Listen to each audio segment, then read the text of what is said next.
Hey, I haven't made a video in a really long time, and I thought it was about time that I did. So, um, just to bring everybody up to speed, I'm still using my Red Winchester. I've used this planner for a very long time. Well, I guess it's all relative, isn't it? I've owned this planner for about 3 years, and of those 3 years, I've used this planner probably for at least 2 of those years I've been in this planner. So out of the 36 months, at least 24 or 26 of those months I've been in this planner.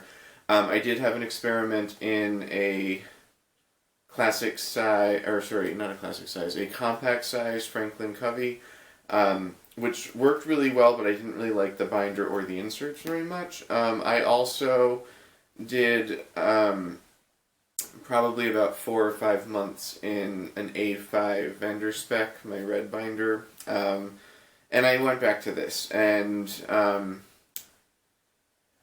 with each return to this, it kind of cemented in my mind that I should just stay with this because it works well most of the time. And it continues to work well most of the time. It's very familiar. I basically use pretty much the same setup. I have, on the wrong page, but I have the day timer day on 2 pages. I can still stamp my daily tasks on here. I've not been very good about actually doing them, but I do stamp them there every day. I think it's an important reminder. And then I also use Filofax week on 2 pages lined, and I use the day timer month on 1 page really just for big pictures, so that when I need to look at how the weeks are laid out in a certain month, I can look. And also I have my pay dates marked and the days that of a weekend work rotation marked. But other than that, I basically do all of my forward planning on the weekly pages, and then I do my daily planning on the day pages.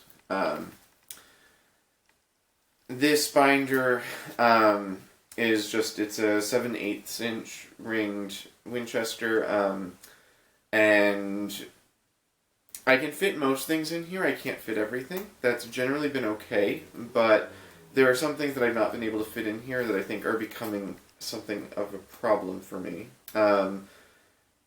Every year at this time I seem to go at a little bit of loose ends with kind of, August, September, and October are very busy months for me. And when I get into November and December, the holidays start to happen, but my work life gets a little bit less hectic, but then January is insane again. And so I'm always trying to figure out how to get myself to get things done in November and December when it's a little bit quieter at work, to make January a little bit easier for me, but I always struggle with figuring out how to structure that. I've also been extraordinarily bad lately about personal routines. Things that I used to do really religiously, that I was really good for most of 2014, about doing little chores around the house every single day so they didn't build up. I did a little bit of vacuuming, I did a little bit of sweeping, I did dishes. I just kind of kept myself doing little things so they didn't build up and become big things, and that was great, and I've kind of totally lost the thread with that. And I've been very busy. I've had a lot going on at work. I've had a lot going on professional and community roles that I play outside of work. It's not unusual for me to leave the house at 7:30 in the morning and not get back into the house until 8:30 or 9 o'clock at night. And so all that stuff has kind of fallen apart. I've not been good about doing things that I want to be sure that I'm doing every day, like reading, like taking a good long walk every day, like making sure the dogs get out for a walk. And so I'm really trying to kind of help myself develop a little bit more structure through using a slightly more structured system. This system in this binder is wonderful It works really well for me for task management. If a task comes up, particularly a work-related task, I schedule it, and usually it gets done.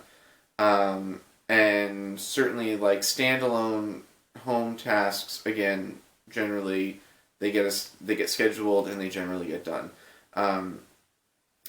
For routine tasks, I'm still sort of working on how best to make sure that those actually get done, like the weekly tasks, monthly tasks, daily tasks that just need to get done consistently. Again, if I schedule them properly in here, they generally get done. If I forget to, they generally do not. So, anyway. But I recently had lunch with a friend who uses a Franklin Covey classic size. And I was really inspired by kind of larger pages that are a little bit easier to write on.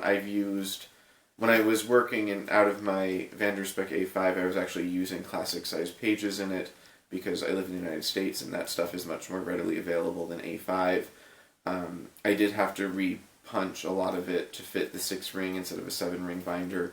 That binder worked really well for me. I ordered it with stiffener in the covers. I found that after using the planner for several months that the stiffener started to become less rigid, and that the binder is kind of a little bit too floppy to comfortably use without having like a table or a desk under it. And also that the 35mm rings on that binder, the rings themselves are a larger gauge than in a personal size binder. Like they're fatter, the rings themselves have more metal on them, they're thicker. But the holes on the 6-punched pages, whether I bought them with 6 holes or I punched them myself with my hole punch, are the same size as personal size. And what happened, I found, and no one else is complaining about this except me, so maybe I'm just neurotic, but my finding was that the pages kind of would stick on the rings as I was trying to turn them. You couldn't rapidly flip sections in that planner. You had to kind of carefully move the pages across the rings. Sorry, we got that. The dogs will settle down in a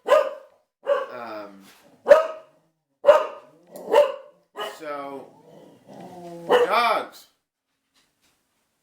Anyway, so that was my, those were my 2 primary complaints about that big binder. It also did not have 2 pen loops, and that was kind of a problem for me. So, but I was really kind of intrigued by the classic size Franklin Covey, both for the larger pages, and also because it sort of reminded me that the Franklin Covey system is a comprehensive method of managing your life, and that seemed really appealing to me at this period that I kind of feel like things are a little bit at loose ends. And after giving it some thought, I decided that I would like to give this system a try.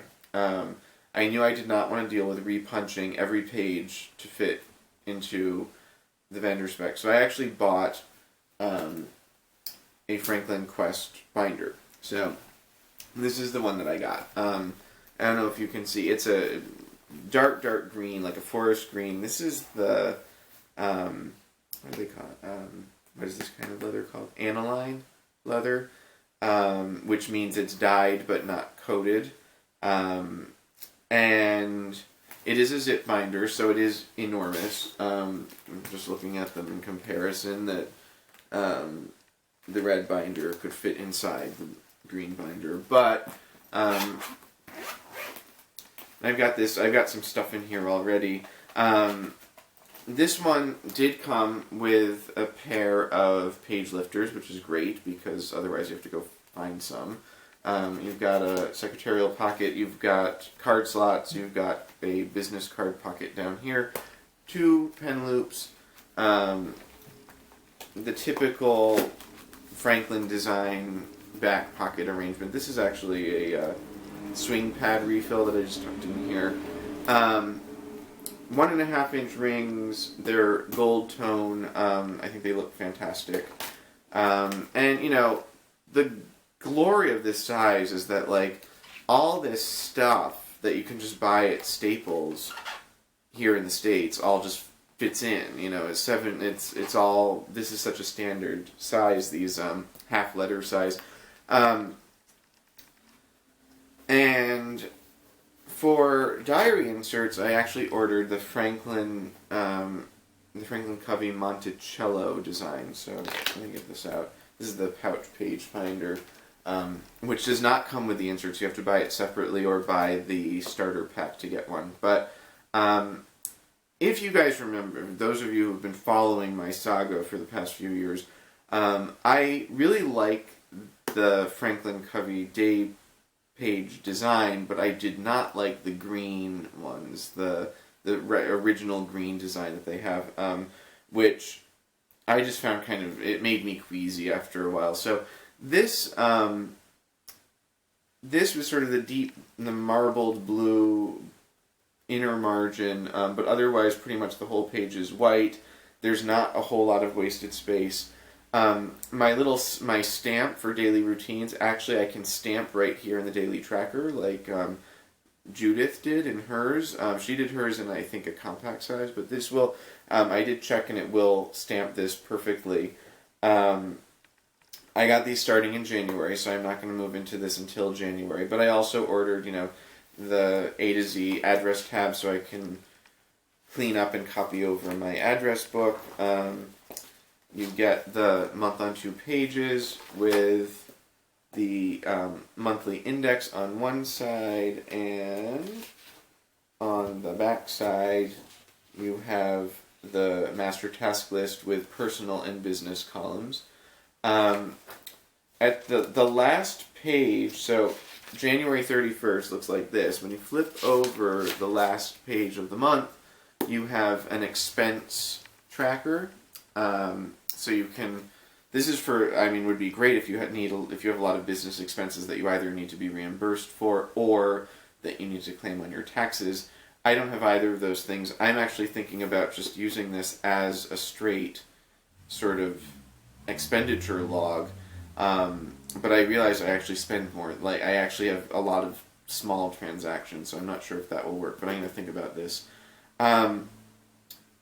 The nice thing, I think, about this planner size is that with the much bigger pages, it's much easier. I ran into problems with the compact size where these 2 columns on the page for scheduling and tasks were too narrow for my handwriting. I know a lot of people struggle with narrowly ruled pages. I seem to write across more than up and down, so my handwriting is pretty small in height, but tends to spread across. And I also don't like to do too much shorthand in my planner, because then when I flip to that page a few weeks from now, I don't understand what it means.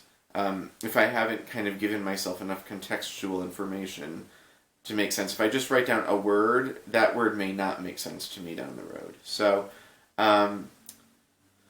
the benefits of this size are numerous. Full-size business envelopes will tuck in here without sticking out the top or bottom, so they don't get smashed up when they're in my bag. Same thing with most documents. You can just fold them in half or in thirds and tuck them in here, and they fit within the planner so they don't get all raggedy. Office documents can easily be reduced and printed and punched and stuck in here with just a single, either folded in half or do a quick cut in the paper cutter. So it just makes life a lot easier. The 1.5 inch rings are capacious enough that I can actually keep my account ledgers in here. I can actually keep my meeting notes in here.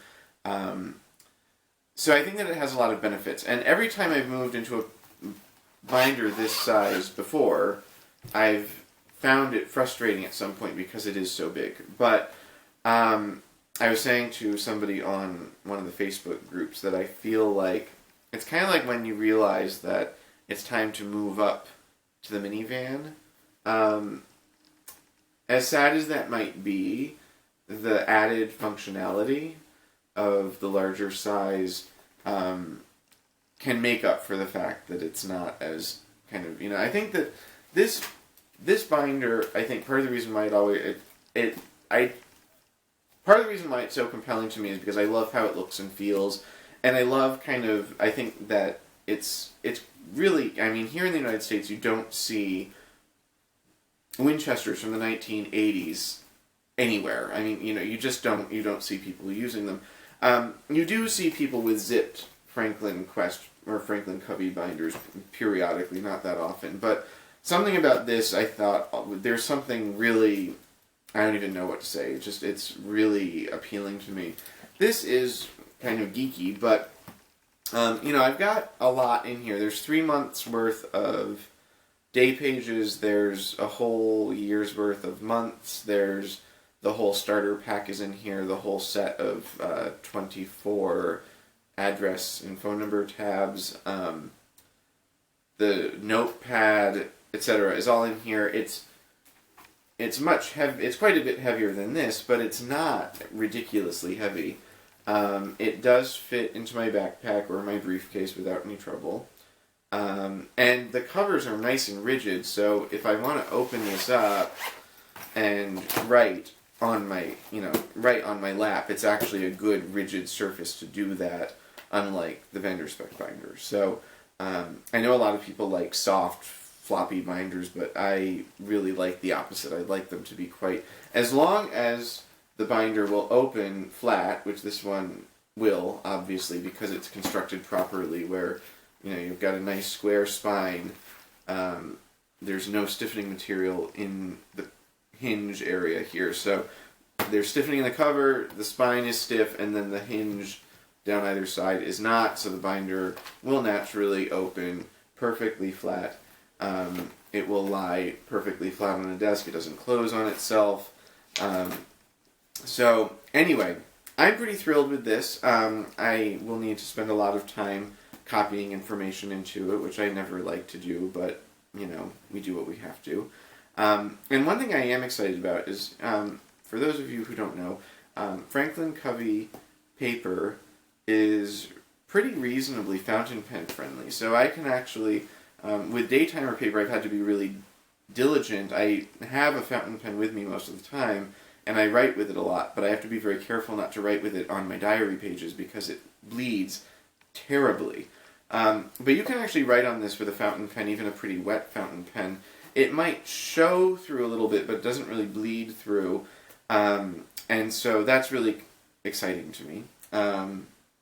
Anyway, I'm saying a lot now, so I think I'm running out of steam. But I just wanted to update everybody. That's where I'm at. Hope you enjoyed the video. Let me know if you have any questions.